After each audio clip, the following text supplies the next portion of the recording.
Hi friends, நினைத்தேன் வந்தாய் சீரியலில் தான் நம்ம இந்த வீடியோக்குள்ளே பார்க்க போகிறோம். வாங்க நம்ம வீடியோக்குள்ளே போகலாம். எழிலுக்கும் சுடருக்கும் சாந்தி முகூர்த்தத்துக்காக எல்லா ஏற்பாடும் பண்ணியிருந்தாங்க. அப்போ ரெண்டு வரையும் இந்த ரூமுக்குள்ளே அனுப்பிவிடவும் இங்கே பார்த்தோம்னா மனோகரியை தான் காட்டுறாங்க. எப்படியாவது இந்த சாந்தி முகூர்த்தத்தை தடுத்தே தீரணும், என்ன பண்ணலாம் அப்படின்னு சொல்லிட்டு மனோகரி யோசனை பண்ணிகிட்டு இருக்கும்போதே இப்போ செல்வி அங்கே நின்றுட்டு இருக்கிறாங்க. இங்கே பாரு, இந்த படிக்கட்டுலேருந்து என்னை கீழே தள்ளிவிடு அப்படிங்கிறாங்க. என்னம்மா சொல்கிறீங்க அப்படிங்கும்போது, நான் சொல்கிறத மட்டும் செய்யிடி அப்படின்னு சொல்லவும் செல்வியும் மனோகரி படிக்கட்டு மேலேருந்து கீழே தள்ளி விடவும் மனோகரி ஐயோ அப்படின்னு சொல்லிட்டு கீழே விழுந்து சத்தத்தை கொடுக்குறாங்க. இவங்க சத்தம் கேட்டு எல்லாருமே வந்துருந்தாங்க. இப்போ எழிலும் சொல்கிறாங்க, என்னமோ சத்தம் கேட்குது அப்படின்னு சொல்லிட்டு கதவை திறந்து பார்க்குறாங்க. அப்போ மனோகரி தனக்கு அடிபட்டுருச்சு அப்படின்னு சொல்லிட்டு அவங்க கத்தவும் சுடர் எல்லாருமே வந்துருந்தாங்க.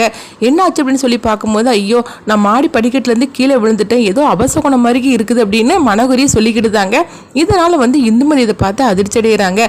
இந்த மனோகரி எல்லாமே திட்டம் போட்டு தான் பண்ணிட்டு இருக்கிறா. எழிலுக்கும் சுடருக்கும் நடக்கூடிய சாந்தி முகூர்த்தத்தை தடுத்து நிறுத்துறதுக்காக தான் இந்த மாதிரிலாம் பண்ணிட்டு இருக்கிறா அப்படின்னு இந்துமதி கண்டுபிடிச்சிருந்தாங்க. அடுத்து பார்த்தோம்னா எழில் வாராங்க. வந்தது என்னாச்சுன்னு சொல்லி கேட்கும்போது, என்னால் நடக்கவே முடியல அப்படிங்கவும் உடனே அவங்க அதுக்குள்ள ட்ரீட்மெண்ட்லாம் கொடுத்துட்டு இருக்கிறாங்க. அப்போ இந்துமதிக்கு தெரிஞ்சிருது இவ எல்லாமே பொய் சொல்கிறா அப்படின்னு. இங்கே பார்த்தோம்னா மனோகரி அவங்க எழில பார்த்து அவங்க சிரிச்சுக்கிட்டே இருக்கிறாங்க. அப்போ சுடரை பார்க்குறாங்க. சுடர் எதுவுமே பேசாமல் அமைதியாக இருந்துட்டு இருக்கும்போது, எப்படி பார்த்தியா உங்களுடைய சாந்தி முகூர்த்தத்தை தடுத்து நிறுத்திட்டு அப்படின்னு சொல்லி அவங்க ரொம்பவே சந்தோஷப்பட்டு இருக்கிறாங்க. கனகவழி கேட்குறாங்க, இப்போ எப்படி இருக்கு மனோகரி அப்படிங்கும்போது, ஐயோ ஆண்டி எனக்கு காலை தூக்கவே முடியல, ரொம்பவே வலிக்குது அப்படிங்கிறாங்க.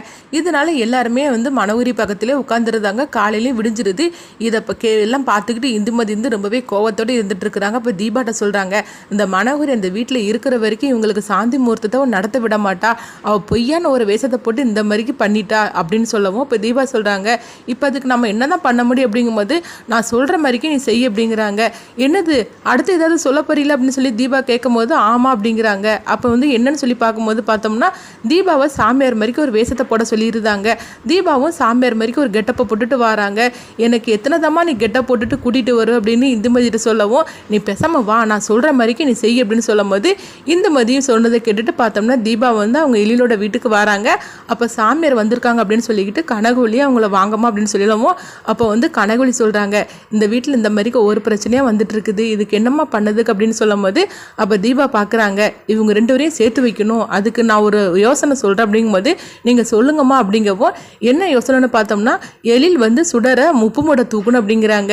என்னது உப்பு மூட்டை தூக்கணுமா, இதெல்லாம் ஒரு பரிகாரமா அப்படின்னு சொல்லி கேட்கும்போது, நான் சொல்கிறத சேவியா மாட்டி அப்படின்னு சொல்லவும் எழிலும் வேற வழி இல்லாமல் சுடரை உப்பு மூட்டை தூக்கிட்டு வராங்க. அப்போ மனோகரி கேட்குறாங்க, இது என்னது, இவ உண்மையான சாமியா இல்லையா அப்படின்னு சொல்லி கேட்டுட்டு இருக்கும்போது, என்னை பற்றி ஏதாவது சந்தேகப்பட்டுட்டு இருக்கிறியா, நான் மட்டும் உனக்கு சாபம் கொடுத்துட்டுன்னு வச்சுக்கோங்க அவ்வளோதான் அப்படிங்கிறாங்க.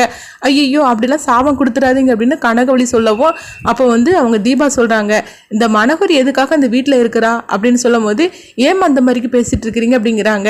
ஆமாம், எழில கல்யாணம் பண்ணிக்கணும்னு சொல்லிட்டு தானே மனோகரி இருந்தா அப்படிங்கவும், இந்த விஷயம்லாம் உங்களுக்கு தெரிஞ்சிருக்காம அப்படிங்கும்போது, நான் யார் சாமியார் இருக்கும் அப்படின்னு தீபா சொல்கிறாங்க.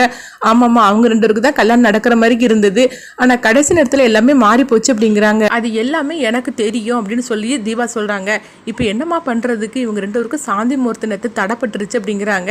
சரி, மனோகரிக்கும் எழிலுக்கும் தான் கல்யாணம் நடக்கல இல்ல, அதுக்கப்புறமா எதுக்காக மனோகரி இந்த வீட்டில் இருக்கணும், அவளை அவங்க வீட்டுக்கே அனுப்பி விட்டுருங்க அப்படிங்கவும், இதை கிட்டதுமே கனகவழியும் சொல்கிறாங்க. ஆமாம், என்ன இருந்தாலும் சரி, அவங்க சொல்கிறதுல ஒரு நியாயம் இருக்குது.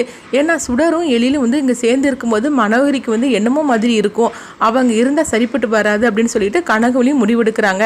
அப்போ மனோகரி சொல்கிறாங்க, அப்படிலாம் ஒன்றும் இல்லை, நான் அங்கேயே இருக்கிற அப்படிங்கும்போது, இல்லை மனோகரி, நீ என்ன இருந்தாலும் சரிதான், நீ எழில கல்யாணம் பண்ணிக்க முடியல, அதனால உன்னோட மனசு எவ்வளோ தூரம் கஷ்டப்படுன்னு எனக்கு தெரியும், இதை நான் புரிஞ்சிக்காமல் இருந்துட்டேன், ஆனால் அவங்க தான் சொன்ன பிறகு தான் எனக்கே இந்த நினப்பு வந்துச்சு, அதனால நீங்கள் இருக்க வேண்டாம், நீ உங்கள் அப்பா கூடயே வீட்டுக்கு போ அப்படிங்கிறாங்க.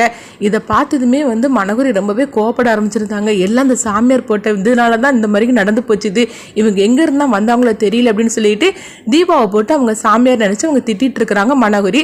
அடுத்து பார்த்தோம்னா அவங்க அப்பா கூடயே மனோகரியை அனுப்பி விட்டுருந்தாங்க கனகவழி. இந்த மாதிரி தான் இந்த கதையை எடுத்துகிட்டு போகிறாங்க. அப்போ தீபா இந்துமதிட்ட சொல்கிறாங்க, இப்போ உனக்கு சந்தோஷம் தானே அப்படிங்கும்போது, ஆமாம் எனக்கு ரொம்ப சந்தோஷம், இதுக்கு மேலே தான் சுடரும் எழிலும் சேர்ந்து வாழ்வாங்க, அந்த மனோகரி இருக்கிற வரைக்கும் அவள் சேரவே விட மாட்டா அப்படிங்கிறாங்க.